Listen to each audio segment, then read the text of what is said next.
আসসালামু আলাইকুম। সবাই কেমন আছেন? আশা করি ভালো আছেন। আমিও ভালো আছি। আজকে আপনাদেরকে যে গল্পটা শোনাবো সেটা কোনো সিনেমা বা নাটকের কোনো গল্প না। এটা আমার জীবনে ঘটে যাওয়ার একটি ঘটনা আপনাদের সাথে শেয়ার করতে চাই। আমার বাবা মা মোটামুটি আমরা ভালো ফ্যামিলির লোকজন। আর আমার স্বামীরও অবস্থা ভালো, একটা ব্যাংকে চাকরি করে। এবং আমার বাবা মা, এক মায়ের একমাত্র মেয়ে আমি। আমার সুখের জন্য আমার বাবা মা সব পারে। তো সুন্দর একটা ছেলে দেখে আমাকে বিয়ে দিয়ে দিল। আসলে মেয়েদেরকে কেন বিয়ে দেয় সেটা তো আপনারা বুঝে নেই। ইচ্ছা করলেও তো আমার বাবা মা আমাকে সারা জীবন বসা বসা খাওয়াতে পারতো, কিন্তু যেটা স্বামী দিতে পারবে সেটা তো আর আমার বাবা মা দিতে পারবে না। এই জন্য আর কি মেয়েদেরকে বিয়ে দেওয়া হয়। পরে যাই হোক, বিয়ে সাথে দিচ্ছে। আমার স্বামী মানে খুব আদর করতো আমাকে। এই যে বাসর ঘর থেকে নিয়ে এত আদর করতো, মানে এত তৃপ্তি সহকারে আদর করতো আমাকে, আমি ভুলতে পারতাম না। কেন জানি তার প্রতি আমার এত ভালো লাগা কাজ করতো। কারণ একটা মেয়ে যখন পরিপূর্ণ তৃপ্তি সহকারে আদর সহ পায় তখন ভোলার মতন না। তা আমাদের সুখের সংসার ছিল। আমার শ্বশুর শাশুড়ি অনেক বছর আগে মারা গেছে। আমার স্বামী কষ্ট করে আমার দেবরকে কুলে পিঠে করে মানুষ করেছে, এবং আমার দেবরে কলেজে লেখাপড়া করে, আর আমার স্বামী একটা কোম্পানিতে জব করে। তো আমার দেবরে আবার মাঝে মধ্যে টিউশনিও করে, ঠিক আছে। তো ওর টাকা দিয়ে ওর ভালোই চলে। আবার আমার স্বামী ইনকাম করে, এমনি অবস্থা ভালো আছে। ওদের নিজের বাড়ি ঘর শহরে একটা ছোট্ট একটা বাড়ি করেছে। তো সব কিছুই ঠিকঠাক ছিল। প্রায় আমাদের বিয়ে হয়েছে 5 বছর। 3 বছর পর্যন্ত আমার স্বামী ঠিকঠাকই ছিল, কোনো সমস্যা নাই। তো আমি আমার স্বামীকে বলছিলাম যে চলো আমরা একটা বাচ্চা নিয়ে নিই। তো আমার স্বামী বলছে যে না, তোমাকে আদর করতে আমার খুব ভালো লাগে, যদি হুটহাট করে এখন বাচ্চাটা নিয়ে নিই তাহলে তো বুঝতেই পারছো, তাহলে তোমার বডি ফিটনেস আগের মতন আর থাকবে না, সব নষ্ট হয়ে যাবে।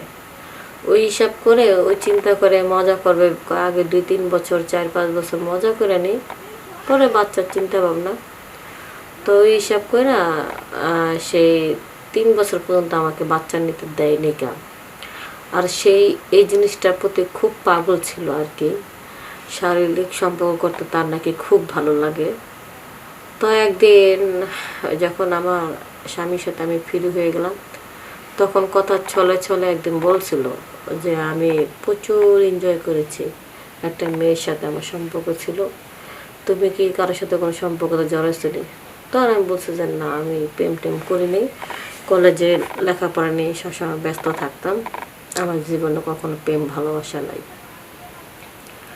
পরে এখন ওর বিষয়টা ওনাকে বলতো যে সে নাকি এত পাগল ছিল, যখন একটা দিন যদি তার গার্লফ্রেন্ড না পাইতো সেই সাবান শ্যাম্পু ব্যবহার করত, বিভিন্নভাবে সে কলাকৌশলভাবে ব্যবহার করত।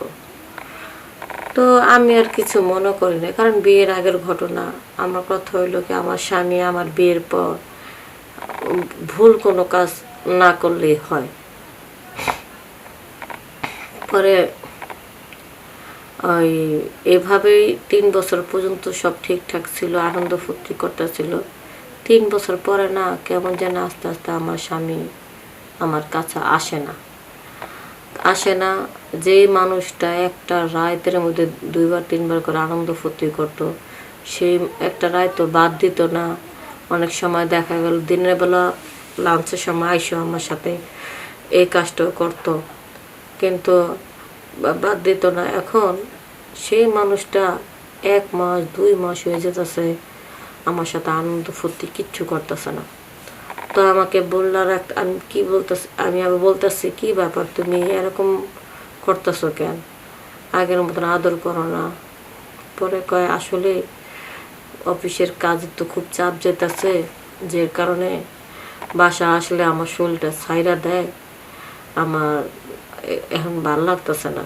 আসলে কাজের বেশি চাপ থাকলে না এগুলি করতে আর মন চায় না, আর মন না চাইলে এগুলি করলে ভালো লাগবে না। পরে আমি বললাম তোমার মন চায় না, আমার তো অনেক কিছু মন চায়, তা আমাকে দাও। কয় না থাক, তুমি আমাকে টাচ করো না। তো এইভাবে এক এক সময় এক একটা অজুহাত দিয়ে দিয়ে না আমার স্বামী মানে আমার কাছ থেকে সাইড কেটে চলে যায়। পরে একদিন আমি কান্না করে দিছি যে তুমি কি আমার সাথে এরকমটাই করবা, নাকি আমার বাপের বাড়ি চলে যাবে না? আমার বাবা মা তোমার বিয়ে দিচ্ছে কিসের জন্য? হ্যাঁ, এই খালি চারটা ডাল ভাত খাওয়ার জন্য, তোমাদের ঘর পরিষ্কার করার জন্য, তোমার সেবা করার জন্য? হ্যাঁ, যেটা তুমি দিতে পারবে এটা তো আমার বাবা মা দিতে পারবো না, এর জন্য তো বিয়ে দিচ্ছে। তো আমি কান্না করতেছি, আমার স্বামীর খুব খারাপ লাগছে। পরে আমার স্বামী আমাকে এক পর্যায়ে বললো যে ঠিক আছে, তোমার যা ইচ্ছা হয় তুমি তাই করো। পরে আমি আমার স্বামীর ওখানে টাচ করলাম। টাচ করার পরে আমি একটু চমকে উঠলাম যে মানুষটা ধরার আগে সব কিছু ঠিকঠাক মতন হয়ে যায়, আর সেই মানুষটার এত সময় ধরে আমি সব জায়গায় টাচ করতেছি, তার কোনো কিছু পরিবর্তন দেখতেছি না। ব্যাপারটা কি? এইভাবে প্রায় 1-2 ঘন্টা পর্যন্ত তাকে আমি স্পর্শই করতে লাগলাম, কিন্তু তার মধ্যে ওটার কোনো পরিবর্তনে দেখতেছি না। মনে হইতেছে যে সব কিছু ঘুমাইতেছে। পরে আমি বললাম কি ব্যাপার, এরকম কেন? আসলে কি মানে আমি বিয়ের আগে বেশিরভাগ ভুলভাল কাজ করেছি, তো এই জন্য এখন ওটা আমার সমস্যা। পরে এই নিয়ে ঝগড়া করতে করতে মাঝে মধ্যে ঝগড়া লাগতো যে আমি এখন কি করব, থাকবো না, হ্যান ত্যান। তো প্রতিনিয়ত যদি রাতের বেলা ঝগড়া লাগে, পাশে তো আমার দেবরের রুম, তো খারাপ লাগে। বাস দেবরের সাথে আমি শেয়ার করলাম। আমার দেবর বলতেছে কি ব্যাপার ভাবি, তুমি এত মানে প্রতি রাত্রেবেলা ভাইয়ের সাথে ঝগড়া করো কেন? পরে আমি বললাম দেখো, তোমার ভাই আমার সাথে এরকম এরকম কাজ করতেছে, আমার ঠিক মতো পাত্তাই দেয় না, মানে আমার তারটা একেবারে সমস্যা হয়ে গেছে গা। এখন কোনো ডাক্তার ওষুধ খাওয়ার পরও কাজ হচ্ছে না। আজকে 3-4 মাস ধরে আমার এই দেয়া চলতেছে। আমি কত একসাথে ঘুমা, যদি আমি আমার স্বামীর কাছে না পাই তাহলে আমি বাপের বাড়ি চলে যাবো গা, আমার এই সংসার আর প্রয়োজন নেই, আমি নতুন একটা ছেলের কাছে বিয়ে বসবো। পরে দেবরে আমার সব মনের কষ্টর কথা শুই না বললো ভাবি সমস্যা নাই, এক ভাই পারে না তাতে কি হয়েছে, আমি তো আছি।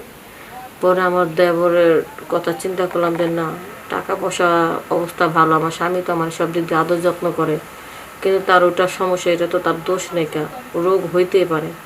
দেবর যেহেতু আমাকে পোষায় দেবো তাহলে আর সমস্যা নেই। বাস দেবর আমার এত সুখ দিছে, আমার স্বামী পারে না, তবে আমার দেবরে খুব ভালো পারে।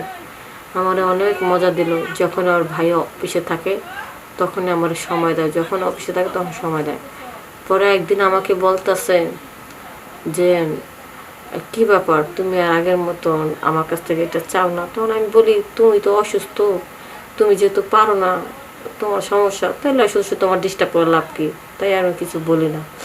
পরে আমার স্বামীর চোখে না সন্দেহ লাগে গেল যে আমার বউ বাড়িতে একা থাকে, আমার ভাইরও থুইয়া যায়, আমার কাছে ওরকম একটা আগের মতন চায় না, খুশি দেখি সবসময় হাসি খুশিভাবে রয়েছে। একটা মেয়ে মানুষ যদি তৃপ্তি না পায় তাহলে তো হাসি খুশি থাকার কথা না। পরে তাকে তাকে থাইকা বুঝতে পারছে যে তার ছোট ভাইয়ের সাথে আমি এই কাজটা করছে। করার পরে আমার স্বামী এক চোখের পানি ফালে একটা কথা বলছে যে আমি অসুস্থ বিধায় তুমি আজকে আমার এই ধরনের এই মানে সমস্যা, এই ধরনের কাজটা করবা, আল্লাহ যেন তোমার বিচার করে। এই কথাটা মনের কষ্ট নিয়ে যখন বলছে না, তখন আমি আমার পাপের ফল আমি পাইছি। আসলে আল্লাহ ছাড় দেয় তবে ছেড়ে দেয় না। স্বামীর মনে কষ্ট দিয়া কোনো কাজ যদি আপনারা করেন, স্বামী যদি মন থেকে অভিশাপ দেয় তাহলে লেগে যায়, ঠিক আছে? তো আমি আমার ভুলগুলা বুঝতে পারছি। আপনারা যারা স্বামীরে কষ্ট দিতেছেন, স্বামীর চোখের পানি ঝরাইতেছেন, কখনো এই ধরনের ভুল অন্তত করবেন না। যতই কষ্ট হোক না কেন আপনারা ডাক্তার কবিরাজ স্বামীকে দেখাবেন, কিন্তু কখনো পরকীয়া লিপ্ত হবেন না। আসলে এটা সবচেয়ে স্বামীর মনে কষ্ট লাগে, এবং কোনো স্বামীও যদি পরকীয়া করে স্ত্রীর মনে কষ্ট লাগে। এই পরকীয়া করাটা যে এত কষ্ট হয়, যে করে তার কিন্তু কষ্ট হয় না, ঠিক আছে, অন্যজনের কষ্ট হয়। তো সবাই ভালো থাকবেন, সুস্থ থাকবেন, পরকীয়া থেকে দূরে থাকবেন। আসসালামু আলাইকুম।